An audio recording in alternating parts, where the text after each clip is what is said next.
ya teman-teman pengajar. Pertama yang mesti kita siapkan adalah akun Google ya.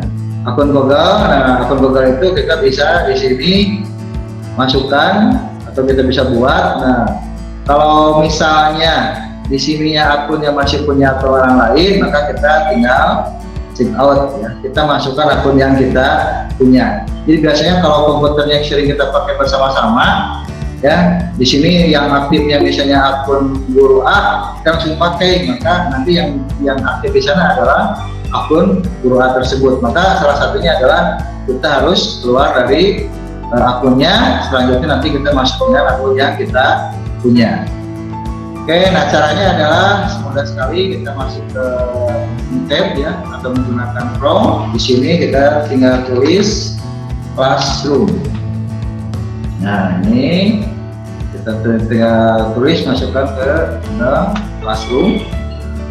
Nah, kebetulan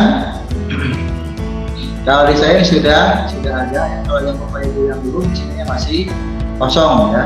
Nah, setelah masuk ke Classroom ini, nanti Bapak Ibu tinggal cari yang tanda plus. Tanda plus ini nanti ada dua instruksi, ada yang gabung ke kelas, ada yang buat kelas. Kalau misalnya gabung ke kelas, ini biasanya digunakan oleh siswa kita yang akan gabung ke kelas yang sudah kita buat. Jadi pertama yang harus kita lakukan adalah kita membuat kelas. Nah, di sini ada pernyataannya. Ya, selanjutnya kita setujui aja, kita lanjutkan. Oke, nah di sini ada buat kelas. Di buat kelas ini kita tuliskan kelas yang akan kita gunakan, misalnya kelas 8E untuk mata pelajaran olahraga misalnya, atau IPA. Selanjutnya di bagian di sini Bapak Ibu bisa memasukkan nama gurunya misalnya ya. Nah, gitu ya. Misalnya kita masukkan nama gurunya, atau misalnya kalau di sini kelas 8E, di sini tuliskan ilmu pengetahuan alam. Tapi yang bagus itu adalah kita di bagian ini kita tuliskan nama gurunya supaya siswa tahu, oh yang ngajari kelas 8E IPA itu adalah Kamulyana. Nah, mata pelajarannya kita bisa dituliskan misalnya IPA. Untuk ruangannya kita tuliskan aja misalnya jadi kelas 8E. Ya. Jadi sekali lagi nama kelas ini dituliskan dengan nama kelas dan mata pelajaran.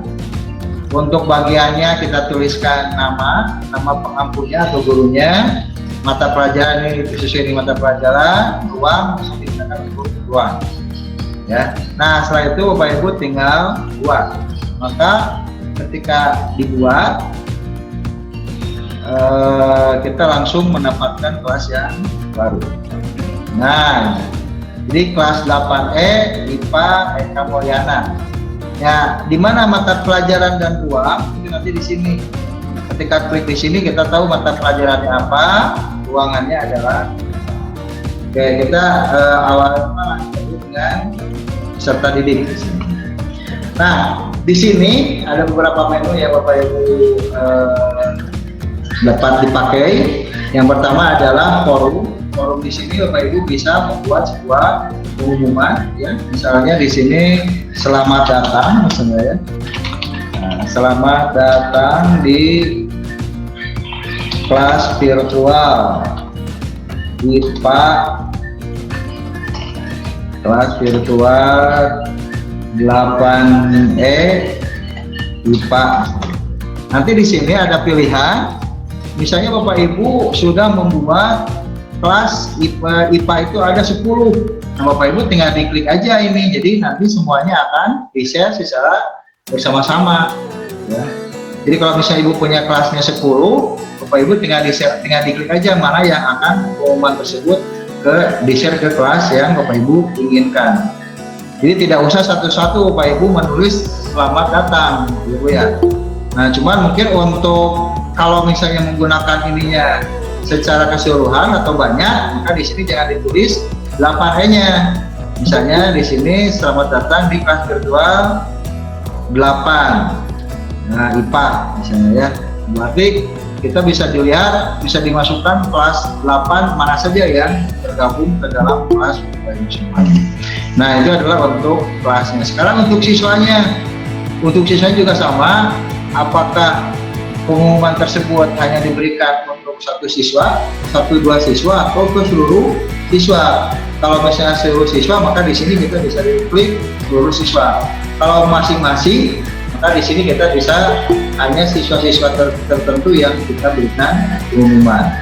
Nah, setelah Bapak Ibu buat, maka di sini juga ada tambahan kelompok lain. Misalnya selamat datang di kelas 8 IPA, Bapak Ibu mau menambahkan, misalnya silakan masukkan identitas dengan menggunakan Google Form. Kita bisa tambahkan ini. Bisa diambil dari Google Drive, bisa diambil dari link, bisa diambil dari file, maupun bisa diambil dari YouTube. Supaya nanti kita ada materi khusus untuk menambahkan materi ini.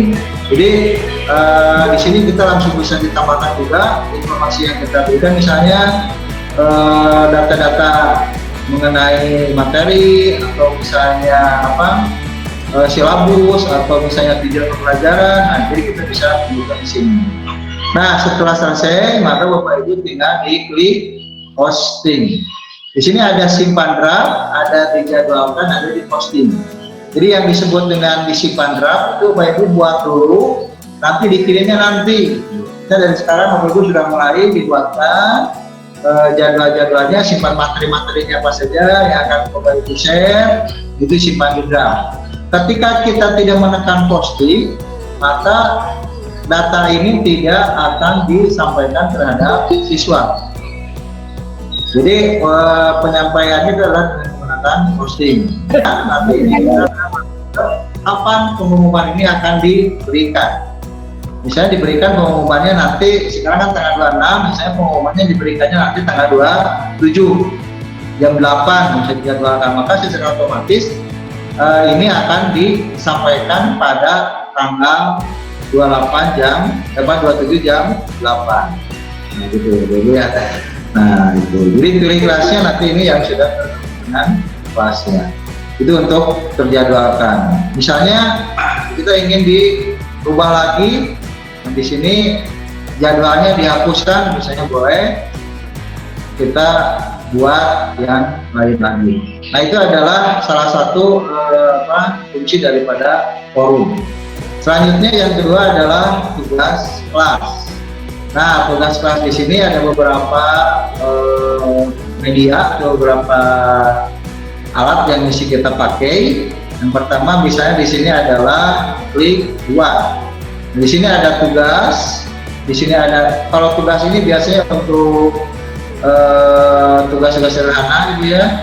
Di sini ada pertanyaan, biasanya itu pertanyaan-pertanyaan singkat. Di sini ada tugas kuis. Nah, biasanya kalau kita menggunakan yang multiple choice, yang pilihan ganda, yang dijodohkan, yang centang, itu menggunakan tugas kuis. Nanti kita akan dibahas pada materi selanjutnya. Selanjutnya ada materi. Nah, ini materi digunakan untuk memberikan materi kepada siswa. Ya, materinya bisa menggunakan, materi yang digunakannya bisa menggunakan materinya dari Google Drive, ambil dari link ya, dari file yang sudah kita buat, maupun dari YouTube. Ya, nah itu untuk materinya. Oke, selanjutnya lagi fitur yang ketiga adalah di sini ada anggota. Oh ya, sebelumnya kita ada Google Calendar. Nah, Google Calendar ini sama Bu, ini untuk membuat penjadwalan. Ya, untuk membuat penjadwalan, misalnya kapan data tersebut atau materi yang kita buat itu untuk di-share atau disampaikan ke siswa. Oke, selanjutnya kita masuk ke tugasnya. Nah, di sini ada folder Drive Plus. Nah, ini apabila Bapak Ibu ingin membuat folder khusus di dalam Google Drive mengenai tugas-tugas yang Bapak Ibu berikan.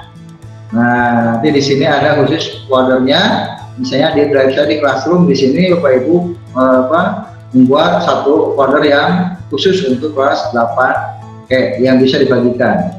Nanti kita akan bahas mengenai yang disebut dengan Google Drive. Nah, itu adalah untuk Drive Class. Selanjutnya, fitur yang diberikan juga yang di sini adalah disebut dengan anggota.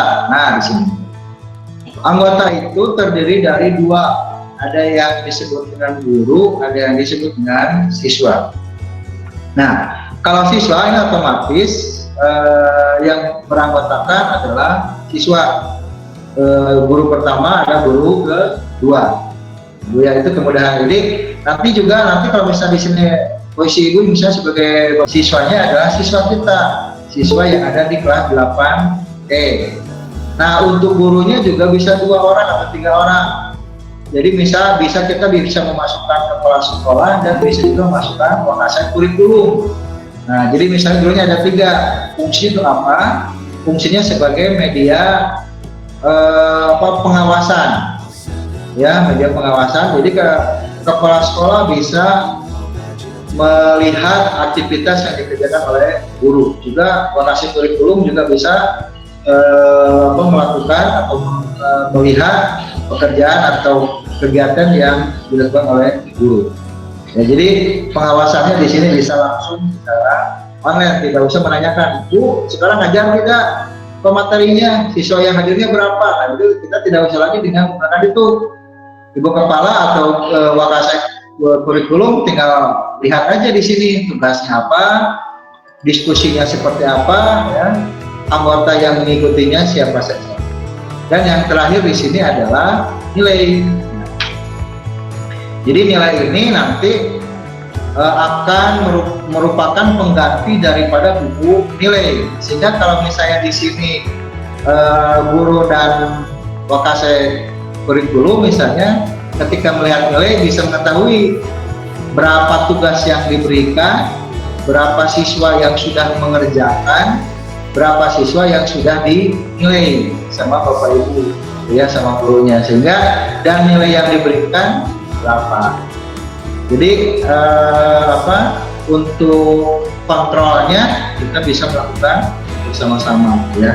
Nah, itu adalah fitur-fitur yang ada di Classroom, nilai, anggota, tugas kelas, dan